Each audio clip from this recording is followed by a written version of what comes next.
चित नीमिगिरी नीमिनगर की मूल्य की श्री महाचमत्कारी आदिश्वर आदिनाथ भगवान की जय। दादसांगी जी ने वाणी माता की। आचार्य गुरुवरी स्वाठी परम तपस्विचारी परम तेसी संत शिरोमणि पंचवर्ष के जल की त्यागी स्वतंत्रता सेनानी ज्ञान वृद्धि तपोवृद्धि वयोवृद्धि वात्सल्य मूर्ति आचार्य श्री स्वाठी नेमी सगर जी महाराज की जय।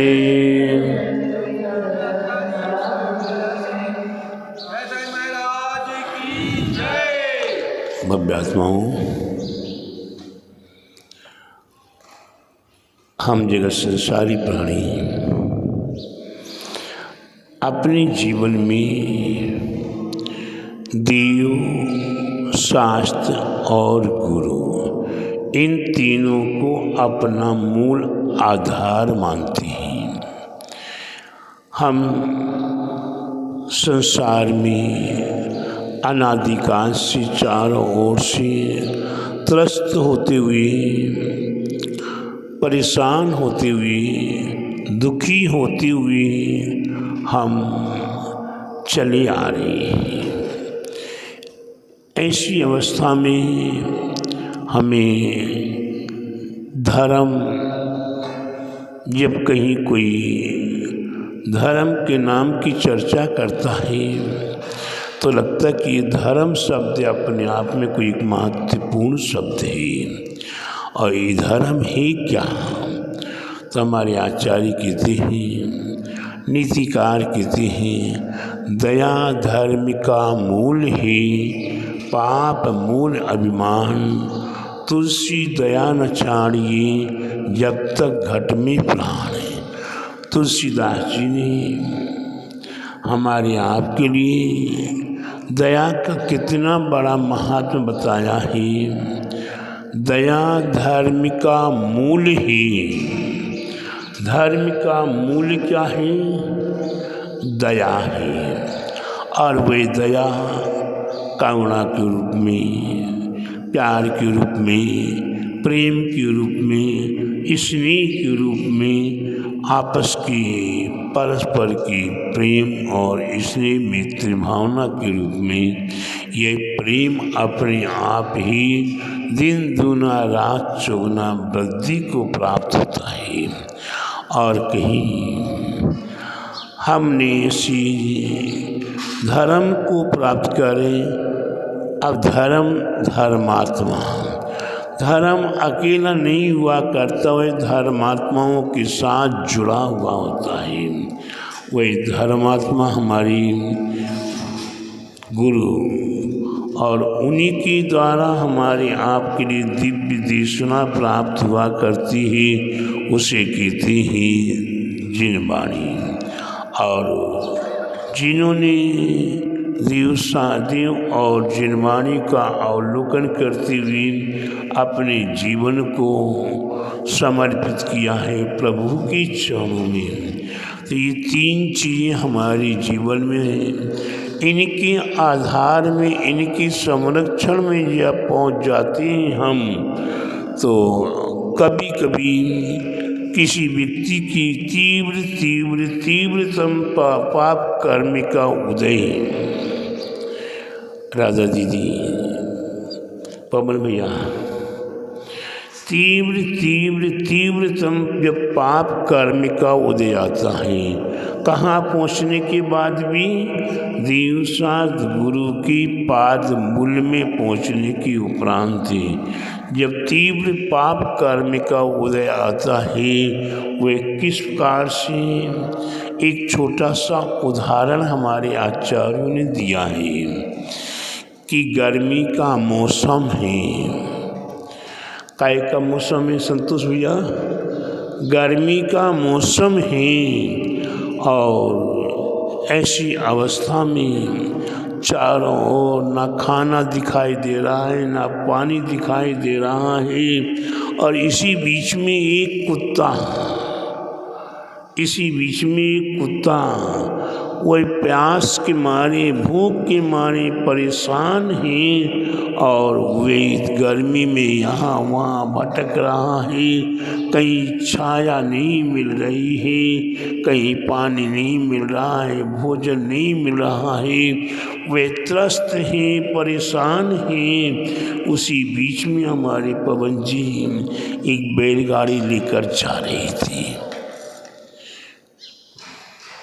क्या बैलगाड़ी लेकर जा रही थी। उस कुत्ते ने देखा ये बैलगाड़ी जा रही है, इसकी नीचे नीचे छाया दिखाई दे रही है और वही यहाँ वहाँ से भागते हुए बैलगाड़ी के नीचे आ जाता है। बैलगाड़ी के नीचे छाया में पहुंच गया। छाया मिलते मिलते उसे आराम मिलने लगा और वह आराम लेते लेते धीरे धीरे बैलगाड़ी भी चल रही है। वो छाया में कुत्ता भी चल रहा है। चलते चलते पवन जी ने देखा कि एक बहुत बड़ा वृक्ष है, हमें भी थोड़ा आराम करना है। पवन जी ने अपनी बैलगाड़ी एक वृक्ष के नीचे जाकर खड़ी कर ली। वह कुत्ता भी वहाँ जाकर खड़ा हो गया और जब वृक्ष की छाया मिली वह वहाँ भी आराम से बैठ गया। बैठ जाने के बाद थोड़ी देर बाद पवन जी को प्यास लगती है, कुछ भूख लगती है। इनके पास भोजन भी तैयार था। इनने भोजन का डिब्बा निकाला। क्या निकाला? भोजन का डिब्बा निकाला और डिब्बा निकाल के अपने भोजन करने के लिए बैठी। वही कुत्ता भी बगल में सामने आकर बैठ जाता है।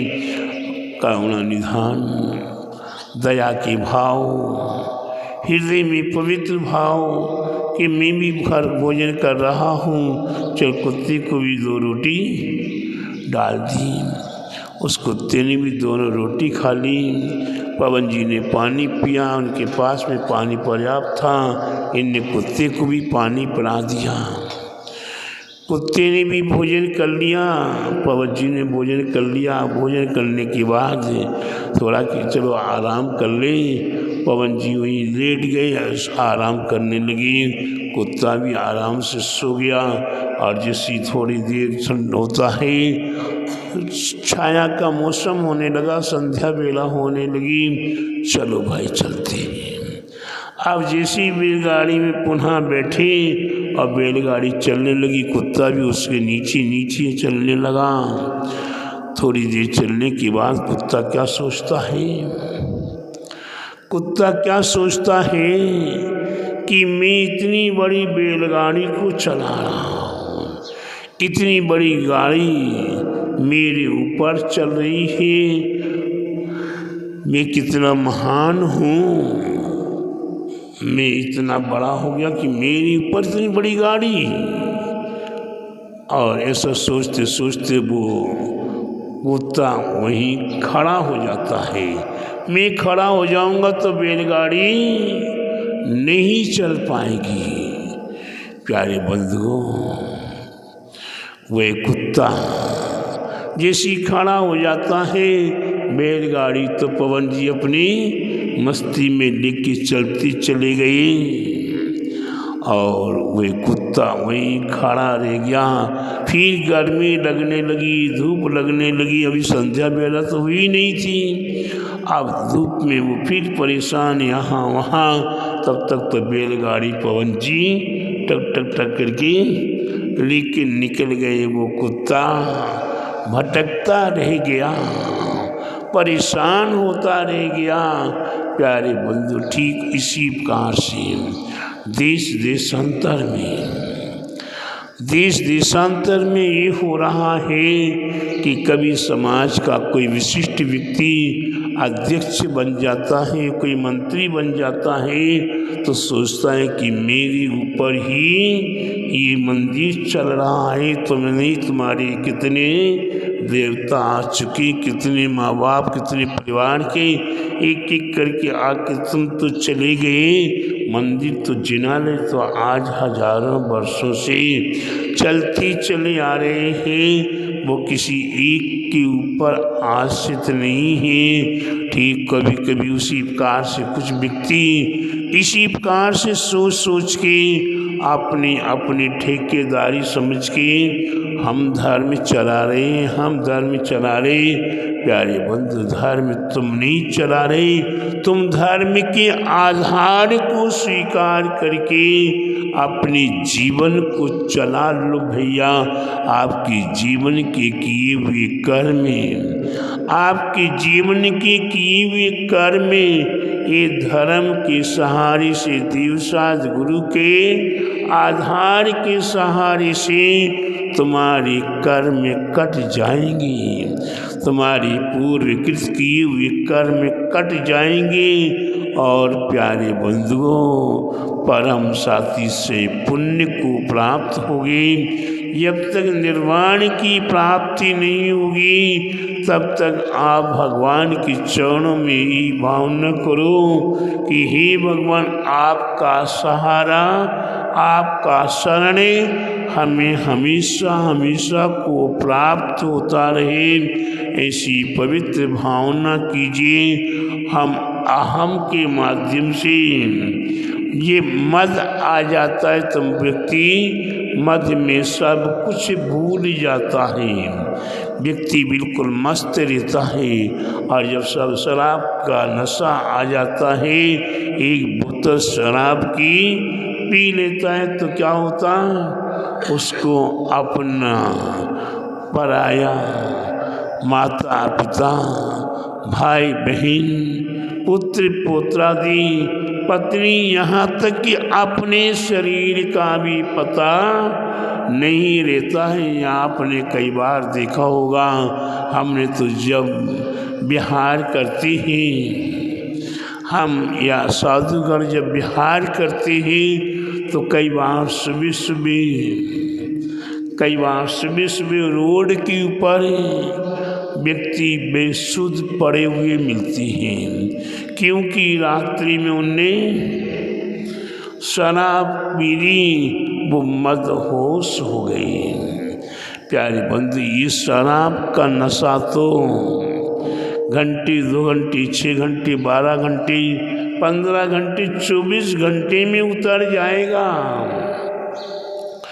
ये वर्तमान का शराब का नशा तो थोड़े समय के उपरांत ठीक हो जाएगा, लेकिन मद का नशा, जिसको मद आ जाए वो मद में बेहोश हो जाता है, फिर उसे ना अपना ना पराया, सब कुछ ही भूल जाता है। यहाँ तक कि वे मद के बेहोश में धर्म को, धर्मात्माओं को, यहाँ तक कि कई बार आप देखते होंगे कि मंदिर में ही या नेमीगिरी में तो नहीं होता होगा, पता नहीं आपको, मेरे सामने तो नहीं होता, लेकिन कहीं पीछे होता, पता नहीं कि कहाँ कहाँ मंदिरों में क्या नहीं हो रहा है।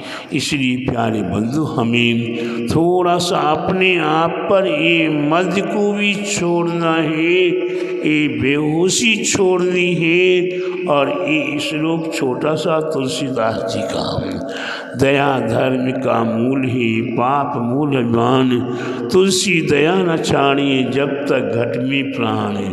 तुलसीदास जी कहते, जब तक घट में प्राण है, आपके शरीर में प्राण है, तब तक आप दया को किसी भी प्रकार से मत छोड़िए। और जिन्होंने दया को छोड़ा, ये दया सागर को नहीं, मैं दया सागर की बात नहीं कर रहा हूँ, ये अंतरंग की दया की बात है। और वो जब तक दया आपके हृदय में है तो प्यारे बंधु, आपका हित, आपका कल्याण, आपका अपने आप में महान महान जो किए हुए पापों का क्षय हो करे और आपका आगे का रास्ता प्रशस्त हुआ करता है। आपने ऐसे ऐसे महान व्यक्तियों को सुना होगा जो कितने कितने पापों में लिप्त रहे, कितने कितने पापों में लिप्त रहे। ऐसे व्यक्ति भी धर्म के सहारे से पार उतर जाते हैं और वे रण में रहते हुए भी, वे रण में युद्ध करते हुए भी क्या होता, वे भी पार उतर जाते हैं, उनका भी कल्याण हो जाता। कभी सुना था, किसी ग्रंथ में पढ़ा है, वे राजा युद्ध कर रहे हैं, युद्ध करते करते हाथी पर बैठे बैठे विचार आता है कि बस मैं हारने ही वाला हूँ, मेरी पराजय होने वाली है, मेरे को शत्रु पकड़ लेगा और मेरी मौत हो जाएगी। ऐसी दृश्य को देखते हुए वह राजा तत्काल ही हाथी से उतरता है और क्या करता है, कैसनोंच करके दिगंबरी दीक्षा लेकर ध्यान मग्न हो जाता है। सामने शत्रु आता है, अरे अब तो ये राजा नहीं है, कौन है, अब तो ये मुनिराज हो गए। और वे शत्रु भी नमस्कार करता है और सामने वाली की आयु समाप्त होने वाली थी उस राजा की, और उसका वही समाधि हो गया।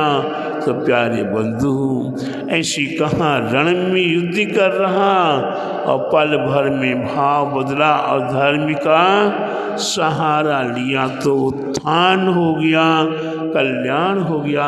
आज आपने सुना है परसों की घटना, परसों की घटना, वो छोटी भवानी वाले माँ साहब मंदिर जी में ही पूजा का अभिषेक कर रही थी, शांति धारा किया, पूजा करने के लिए बैठ गए और बैठते ही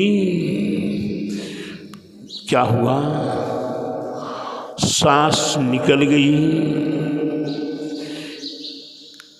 उनने अपने जीवन में कितने अच्छे बुरे कर्म किए होंगे, लेकिन अंत में प्रभु का सहारा उनका था, उनने प्रभु का आधार लिया हुआ था और वे भगवान की भक्ति में लीन थे। तो सारा पाप पलायमान हुआ, उनका कल्याण हुआ। प्यारे बंधु, इस प्रकार से आप भी अपने जीवन में धार्मिक का श्रवण करने का प्रयास करो, चाहे वो आप अभिषेक के रूप में करो, विधा शांति धारा के रूप में करो, विधान अनुष्ठान पूजा के रूप में करो, और चाहे पंच कल्याणक के रूप में करो। अपने कर्तव्यों को कभी अहम के रूप में पाणत मत करना, अपने कर्तव्य को अहम के रूप में पाणत मत करना।